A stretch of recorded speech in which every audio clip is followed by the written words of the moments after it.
नाज़रीन को अपने आगाह करें कि सुप्रीम कोर्ट के आईनी बेंच ने जजेस ट्रांसफ़र केस का मुख्तसर फैसला सुनाते हुए इस्लामाबाद हाई कोर्ट के 5 जजेस की जानिब से दायर करदा दरख्वास्तें मुस्तरद कर दी हैं। इसी हवाले से बात कर लेते हैं। हमारे साथ मौजूद हैं इस्लामाबाद के ब्यूरो चीफ इफ्तिखार शिराजी साहब। इफ्तिखार साहब, फैसला आ गया है और दरख्वास्तों को मुस्तरद कर दिया गया है, क्या कहेंगे?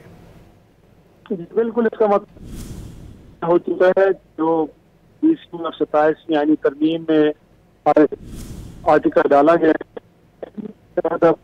है कि हाई कोर्ट का जज अगर किसी और हाई कोर्ट से इस्लामाबाद हाई।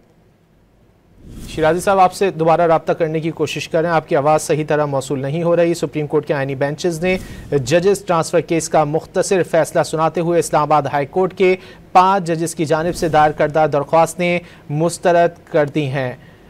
एक बार फिर बात कर लेते हैं इफ्तिखार शिराजी साहब से। शिराजी साहब, 27वीं तरमीम के हवाले से आप बात कर रहे थे, क्या उसी हवाले से हम कह सकते हैं कि उसको जो है वो मजीद आगे जो है वो पास कराया जा सकेगा? ये बिल्कुल ऐसे अब वो, क्योंकि एक बहरहाल पार्लियामान ने उसको तरमीम की है, पाकिस्तान ने गोया के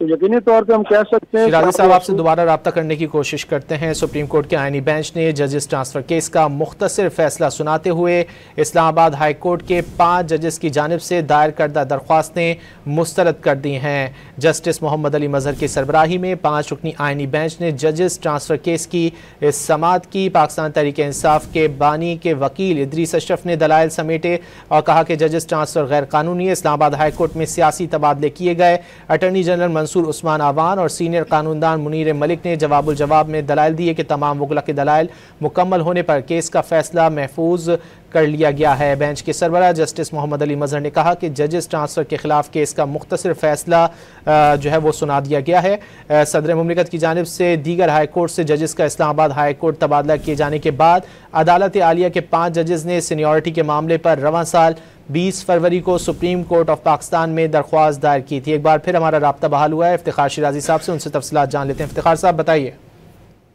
जी बिल्कुल, अब तो हम कह सकते हैं कि जो सदारती अहकाम जारी गए थे जिसके तहत इन जजेस को मुख्तलिफ हाई कोर्ट से इस्लामाबाद हाई कोर्ट लाया गया था, और क्योंकि जो मुतासरा जजेस से उनका मौक़िफ़ ये था कि इससे उनकी सीनियरिटी मुतासर हुई है, और इस्लामाबाद हाई कोर्ट में जिस जज साहब को चीफ जस्टिस होना चाहिए था उनको नहीं बनाया गया, बल्कि बाहर से जो आए हैं जजेस, गोया कि उनकी अपॉइंटमेंट को एक फ्रेश अपॉइंटमेंट तस्वर किया जाए ताकि सीनियरिटी मुतासर न हो। लेकिन सुप्रीम कोर्ट ने इस मौक़िफ़ को तस्लीम नहीं किया। गोया कि हम कह सकते हैं कि अब यह असूल तय हो गया है कि अगर कोई जज किसी और सूबे से, गोया कि और किसी और हाई कोर्ट से इस्लामाबाद हाई कोर्ट में आएगा, तो वो जो उनकी डेट ऑफ अपॉइंटमेंट होगी उसके हिसाब से उनकी सीनियरिटी तय होगी, और कोई फर्क नहीं पड़ता, और इसको एक फ्रेश अपॉइंटमेंट तस्वर नहीं किया जाएगा, बल्कि वो अपना जो साबिक एक तरह से दौर होगा वहाँ पे बतौर जज काम करने का, उसको भी साथ कैरी फॉरवर्ड करेगा। तो अब ये असूल तय हो गया है। तो गोया कि हम कह सकते हैं कि मुस्तकबिल में भी अब इसी तरह ही होगा कि कोई अगर सीनियर तरीन जज किसी और हाई कोर्ट से, लाहौर हाई कोर्ट से सिंध हाई कोर्ट जाता है, या बलूचिस्तान हाई कोर्ट का सिंध हाई कोर्ट में आता है, तो अगर वो सीनियर तरीन है तो फिर वो अगला चीफ जस्टिस तस्वर होगा, और सीनियरिटी का असूल भी इसी तरह तय होगा कि उनकी जो डेट ऑफ अपॉइंटमेंट है वो क्या है।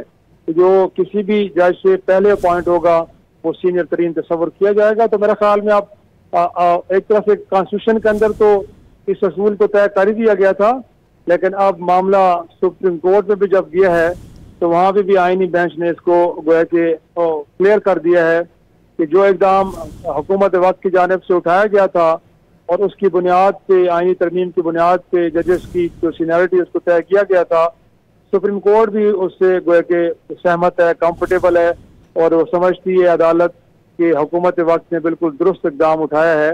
तो गोया कि अब इस्लामाबाद हाई कोर्ट में जैसे बताया जा रहा है कि सरफराज डोगर साहब के जो लाहौर हाई कोर्ट से आए थे, अब यकीनी तौर पर वो इस हाई कोर्ट के चीफ जस्टिस मुकर्रर होंगे। अब उनमें कोई रुकावट बाकी नहीं रही।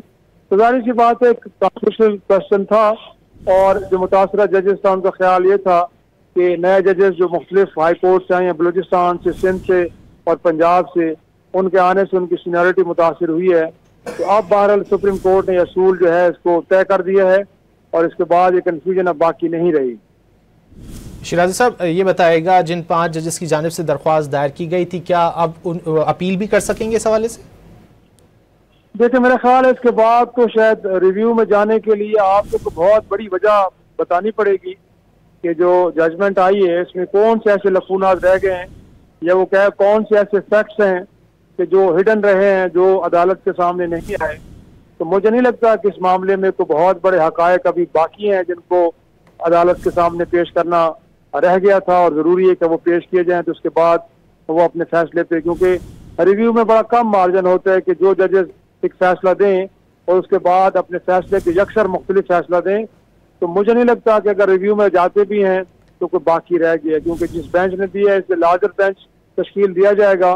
लेकिन जैसे मैंने पहले आपसे कहा है कि उसके लिए बड़ी ठोस आईनी और कानूनी वजह बतानी पड़ेगी कि जिसकी बुनियाद पे इस बेंच के फैसले को रिव्यू के अंदर तब्दील कर दिया जाए। ठीक शिराजी साहब, अब इस फैसले से क्या हम कह सकते हैं 27वीं तरमीम की राह हमवार हो गई? देखिए, इसमें कोई शक नहीं है। तो अदालतें जब इस तरह के फैसले देती हैं और जिस माइंड सेट के साथ हुकूमत वक्त ने भी गोया कि इन जजेस के तबादले के बाद इनकी सीनियरिटी तय की थी, अब अगर सुप्रीम कोर्ट से भी उसके ऊपर मोहर लग गई है तो हम कह सकते हैं कि बिल्कुल जब अदालत एक तरह से मुल्क की सुप्रीम अदालत इस सारे मामले को एक तरह से तशरीह कर दे तो मैं नहीं समझता कि उसके बाद जो गुंजाइश बाकी रह जाती है। और यकीनी तौर पे इस मुल्क की पार्लियामान के लिए, हुकूमत के लिए फिर लाजिम है कि उस फासले को अमल दरामद भी करे और उसकी अकॉर्डिंगली अगर कवानीन के अंदर कोई तब्दीलियाँ जरूरी हैं तो उसके हवाले से भी इक़दाम किए जाएँ। तो बिल्कुल हम कह सकते हैं कि अब कोई कन्फ्यूजन बाकी नहीं रही। सीनियरिटी का असूल अब तय हो चुका है और जो जजेस कह रहे थे कि वो शायद मुतासरा हैं, अदालत ने बता दिया कि मुतासरा नहीं है। हुकूमत इस अंडरस्टैंडिंग के तहत, इस सोच के तहत ये कर सकती है। और सुप्रीम कोर्ट का कहना है कि जजेस का तबादला गैर कानूनी नहीं है। सुप्रीम कोर्ट ने 3-2 के तनासुब से फैसला सुनाया है। इफ्तिखार शिराजी साहब, उमर बर्नी हमारे साथ लाइन पर मौजूद थे। आप दोनों का बहुत